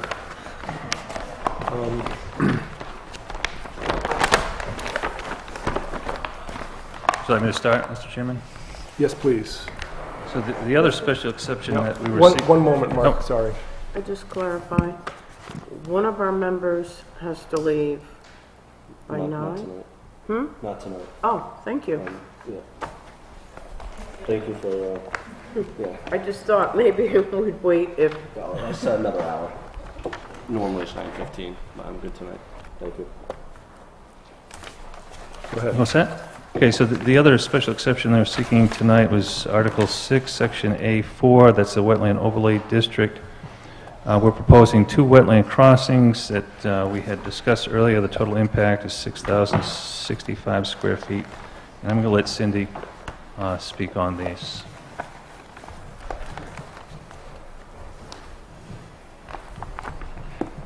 Hi, Cindy Balsius, wetland scientist. What I did was I stepped through the special exception criteria for this, and if you want me to, I can do an initial first discussion of the proposed impacts, a quick review of the site walk, and then step through these. Does Yes, that sound please. like reasonable? Yes. Okay. As Mark Sargent had gone over in the beginning, the proposal has 2 wetland impacts. The first proposed wetland impact for the road is the culvert replacement, and that's for 400 square feet of impact, and that is to upsize the culvert to 24 inches and make it long enough to accommodate a subdivision road. We've minimized the impact by utilizing an existing crossing. The next proposed wetland impact is right in the crosshairs of where the turnaround is, where the 2 roads intersect. And that proposed wetland impact is for 5,728 square feet for fill for the roadway development to a forested wetland. Both wetlands are considered palustrin forested evergreen wetlands dominated by red maple and hemlock. Both are fairly common wetlands. They're not considered very high functioning values. We did do a vernal pool assessment on this upper wetland. We've actually visited it 3 times, well, 3 years, and a couple of different times each time we went out. So we've had the ability to definitely eliminate that as a vernal pool. It did not meet any of the criteria for a vernal pool. It did not exhibit any of the amphibians of a vernal pool, including fairy shrimp. On our site walk the other week, I think we all got a chance to take a look at some of those impacts. The forested wetland here is really kind of a swale. It's not a stream. It doesn't have a defined channel except right before the inlet to the culvert and right outside the culvert outlet. Otherwise, it's pretty much just a broad kind of U-shaped system, what I would term a wetland drainage or a wetland swale. Again, the upper portion is a pocketed forested wetland, and again, that's a pretty common type wetland in the state of New Hampshire.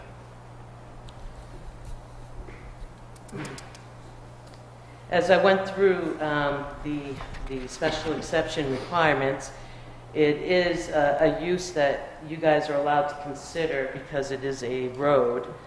And then I went on to number 1, the applicant meets with the Conservation Commission. We did meet initially with the Conservation Commission almost a year ago and proposed the project to them. And at that time, we did get a letter of no contest, but since that time, I think the Conservation Commission looked at the project again and had a lot of questions in another document. And I believe that when we were out on site during that site walk, we were able to answer all the questions. Yes, you did. Okay. Thank you. So I believe that we met the criteria on number 1. Number 2, dredging, filling, or other alteration shall be designed to minimize adverse impact on the wetland and its setbacks, even if this requires adjustments in design outside this overlay district. I think as we've gone through tonight, we've seen many of the reasons why we couldn't move the road in certain directions. And as one of the things when we go through and do our wetlands application, we're required to minimize and avoid for a state wetlands permit. And as I touched base already on the first crossing, we're minimizing the impact by utilizing a previously existing crossing. And based on the trajectory of the road, why the road has to go in that location, between the different environmental elements already there, between steep slopes, shoreline areas down below that couldn't change the trajectory. And the main fact is we're avoiding this very large, more highly valuable, high-functioning wetland system on the back side. And that's why we didn't come back in from this side to begin with. So by making most of the impacts for the development to come on the other side, we're avoiding any potential wetlands to a system that we really need to be watching for impacts. Number 3, there shall be provisions made to restore the site as nearly as possible to its original grade and condition. Obviously, in the areas where we're filling, we can't do that, but the project will be stabilizing and using best management practices as part of the sediment erosion control and construction sequence of the plan. And then number 4, state wetlands permit shall be obtained when required. We are in the process of putting together a wetlands application. We are only going through this process first before we do the final application to be filed. And number 5 doesn't apply to us. Okay, thank you. You have any questions, Tom? You? We have what, just 2 correspondence from Conservation, February 16th and March 8th? Is there a... I had extra. Where's it?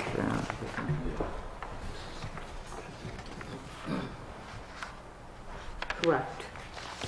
So I heard an acknowledgement. Are you representing the Concom, and have they provided written response to their previous documents? We have not met as a committee to amend that, but we were satisfied on site walk with what we heard about the wetlands. We have no issues with the wetlands. You're speaking individually, or is? I was speaking visually.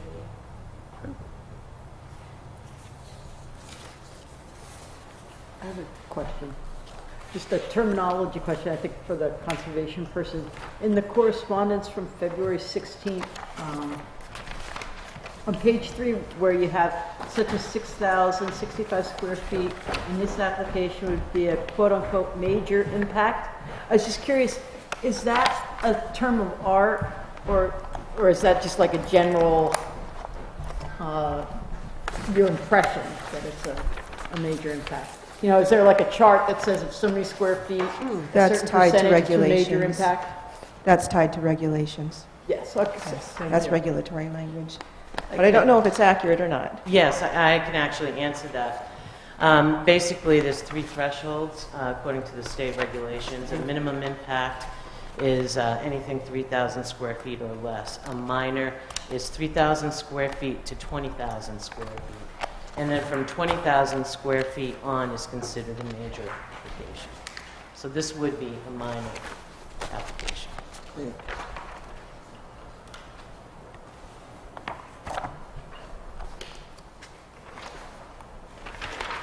Thank you very Did you have much. anything else, No Tom? problem. Linda, have you heard from Grace, the chair of the Concom? Have they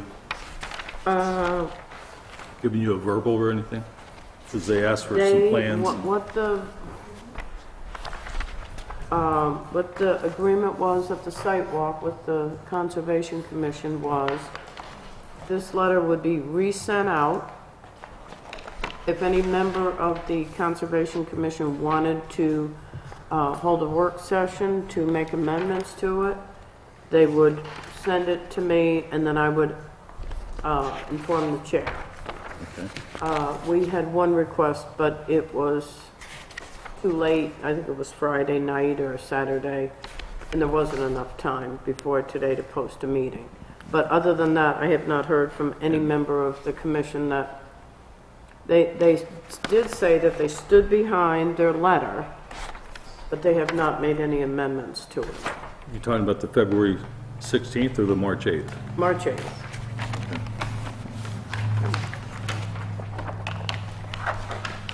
That they agreed that the items that they identified or chose to present were valid at the time they were written. Do you have the March 8th letter somewhere? That's It's the in the most same recent. packet. Oh, it is. It's, the February's on the first, on the top, and then it goes. Oh, I'm sorry. I was reading from the- They're all stapled together, that's all. I'll take a look at it.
Any additional questions, Tom?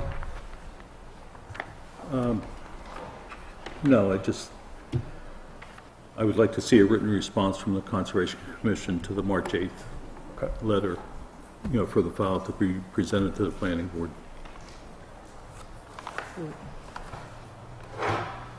Justin?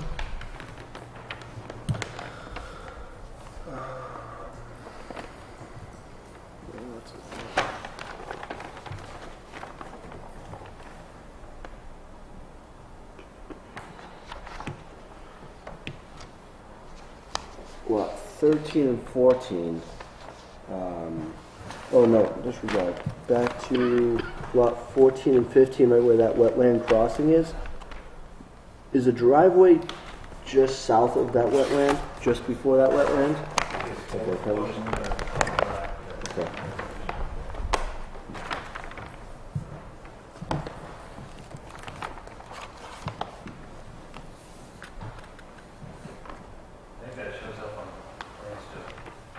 Yeah, a lot going on right there. Trying to figure it out.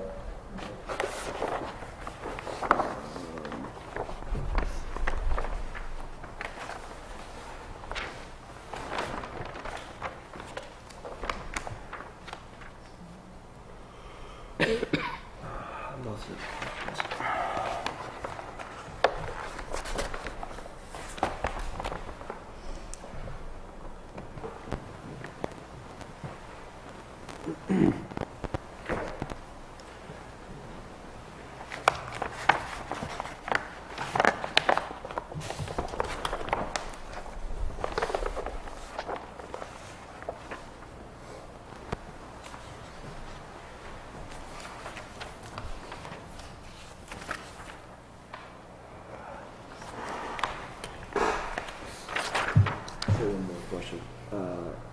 That wetland right at the intersection there, I haven't really looked, but are you raising, is that just going to be all filled back in, or is that going to be getting raised? It's being filled, so I imagine it is, but I can let the engineer explain the Okay, grade. thank you. That's her bet. Yeah, all right. I think if you look on the road profiles that we provided,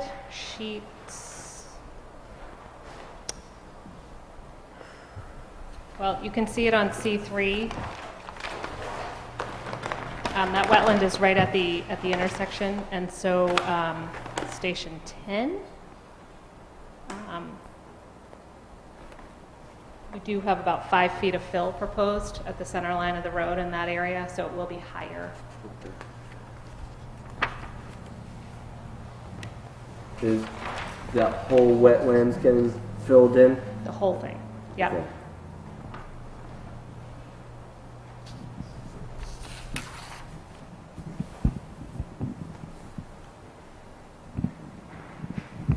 Unless there are questions. Okay.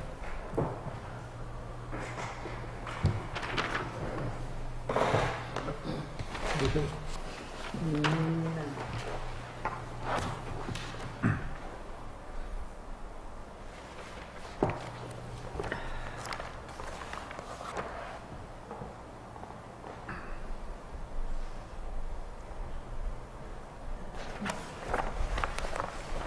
So at that site visit, we had talked about getting an amendment to that letter from the Conservation Commission. Was it the chairwoman that was with you earlier? Yes, And she was ill or not yes, feeling? she has a cold. She couldn't stop coughing, so she left. Good. When is your next scheduled meeting? The first Tuesday in June? And when's the planning board meeting? Pardon me? This case is on this Thursday? No, there's no application for this case. Oh, no, okay. Hasn't been submitted. So, The conservation meeting is June 5th.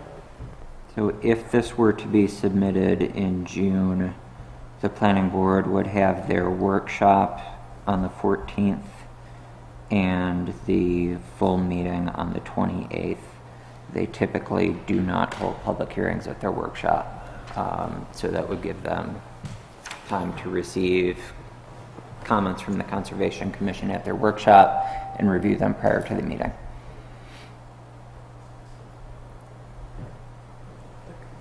There's no requirement for, I mean, they could provide comment to the planning board, but it's really the role of the zoning board.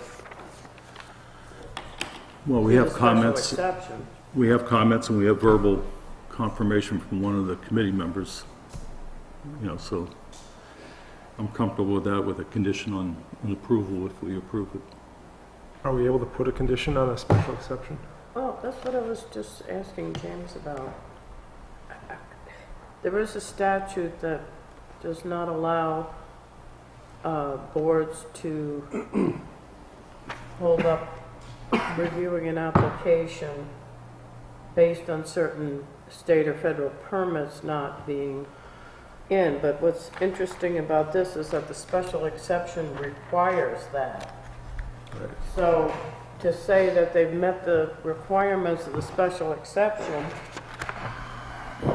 they really haven't. So it's kind of an oxymoron to add a condition to a special exception.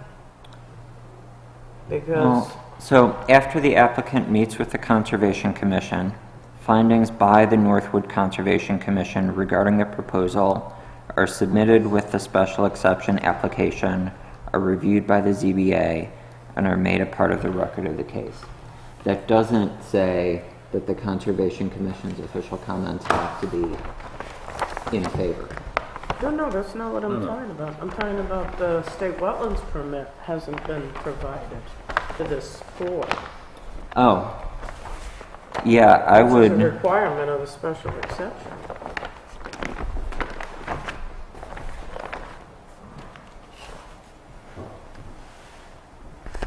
But it will be obtained before the special exception can be acted upon. Right, it's a little bit different. That's why I was asking. Typically, planning board, well, they're checklist items. Right. State driveway permit, state, this or that. But this is essentially providing information that may be helpful in the decision of the special exception. Maybe it isn't. Depends on how the board views it. This is RSA 674-33, powers of the Zoning Board of Adjustment. I'm on page 410, paragraph 6, which is halfway down the right side. The Zoning Board of Adjustment shall not require submission of an application for or receipt of a permit or permits from other state or federal governmental bodies prior to accepting a submission for its review or rendering its decision. Okay. So I would say in the case of the state wetlands permit, they will have to have it before they can actually act upon it and impact the wetlands. But the way I'm reading that RSA, you cannot require that that wetland permit be submitted before you render a decision. I'll take a stab at this. I make a motion to approve. We can call for letters. Yes. Oh, Sorry. Comments from any abutters or affected parties? Go ahead, Pam. Now, I just wanted to say that on this, I have to pick my battles, and my battle is planning board. So as far as this goes, this wetland, I'm familiar with it. It is not a vernal pool. It's nothing very special about that spot up there, other than retention of water. So my whole concern is additional downflow into flat meadow and flooding. So as far as what I could see on their drainage plan with the basins and other retention places here, they are attempting to comply and hold back some of that water from the rainfall, barring a lot of tree cutting and all that. They may well be proactive on this. I'm not in favor at all of anything going down into Flat Meadow. However, I'm going to say that they have been proactive. So we're looking at a wetland that is a muddy puddle at best, but it would hold back a volume of water during a high rain.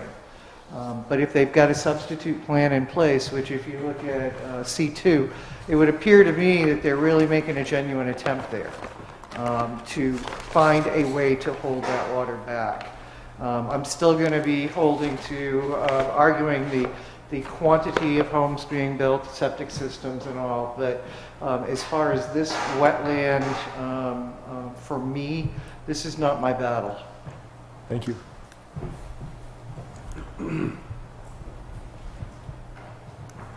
Any other comments? Interested parties? Okay. Okay. I'll make a motion to approve Granite State Properties LLC, map 108, 102, request to special exception to construct a roadway which will impact 6,065 square feet of wetlands, and is requesting a special exception as specified in Article 6, Section A4, provided we get Conservation Commission follow-up to the March 8th letter to the Planning Board with the applicant's application to the Planning Board. Could you be specific so I know what it is that you'd like? So that would go to the planning board. Yes, as for the Planning Board's deliberation. Basically, it's confirmation of the testimony we've heard tonight that they're kind of satisfied, but we don't have anything in writing to that. So their letter would go to the planning board? Their confirmation letter, yes. Okay. And they're in agreement with all, that they've been satisfied with everything they requested in the March 8th letter. So a confirmation letter. Just to clarify, you're asking essentially for written confirmation at the Conservation Commission's next meeting of the verbal testimony we've heard tonight, that their concerns had been addressed. Correct, from the March 8th, where it wasn't, they still had outstanding issues. And that will be sent to the planning board. And is there a timeline on that? It would just Prior to the applicant applying for... It would be included in their application to the planning board. Right. In case they don't meet in June, they get it done in July, Have they applied to the planning board yet? No. Oh. So it would just be included in that. Well, we'd like to have a time frame only because... Okay. So after their next work session? Or by the end of July, in case their next meeting gets canceled due to snow or a 100-year storm. So July 30 or 31, 30, whatever. Yep.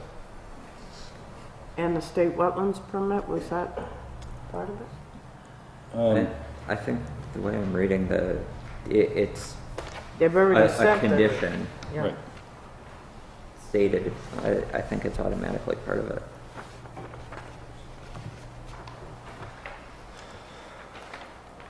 Second? I second that. Just for a point of clarification, you did make the state wetlands permit?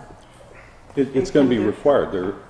The wetlands are jurisdictional wetlands for the state, so they're going to have to get a permit to impact it, unless it's exempt, and you specify that it's not exempt. So they have to have, and I would imagine... I'm only clarifying because it wasn't provided tonight. I just want to make sure that that's on the record, that was not provided. That's a checklist item they're going to come in with at a later date. Yes.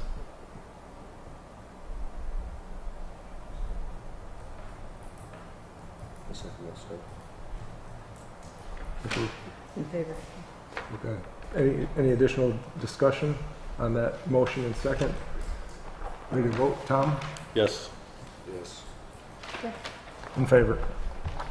Thank you. I have been asked, before we conclude, I've been asked by the building inspector if you would kindly announce that they will receive a written notice of decision on tonight's, the two decisions you made, in the mail within 7 days. I didn't sign up for that. And the, No, I'm saying Okay. that we're going to send it, so you're aware, it doesn't in any way would not be affected by what was decided tonight, but he would like that announced at all of the zoning board meetings, because sometimes this board will approve something, and then Friday morning, they're looking to get a permit pulled, and he can't do it until that notice of decision's on his desk. along with that notice, there's also a 30-day appeal period, so Yes. any permits cannot be issued prior to that. Could we, well, I guess I'm not the chair. Could we put in a formal request to the planning board to review these two special exceptions and the wording of them and possibly give some thought to, Well, there you go, here's the man that would hear that. We'll add it to the list. Impact in clearing and development necessary for These on our list last year as some of the things we selected because we didn't have the time. we're still in session, so I will turn the chair position back over to Matt. And I'll sign some stuff for you. Thank you. Thank you. Thank you. Curtis, you got my rule book. The pages match the old ones, so I'm trying to keep up. We're going to take a 5-minute recess. All right, we're back in session. Voting designation again is now Pam Sanderson, Justin Miller, Brenda DiMatteo, and myself, Matt Fowler. Is there anything else? Any correspondence? No, I would like to have said this when the other two gentlemen were here, but I'd like to just say thank you to those who participated. There was a lot of information Thank you. on these last two cases, and I appreciate the efforts that have gone into the review, as the board does with all of them, but that one has been a long time and a lot of information. And I will send a letter of thanks to you to pass on to Curtis and Tom. Okay, that'd be And nice. hopefully get them back in another situation like this. But we haven't had any requests to come in as alternates or... We had one request a while ago, and I think it was withdrawn or something. You can't have that many neighbors.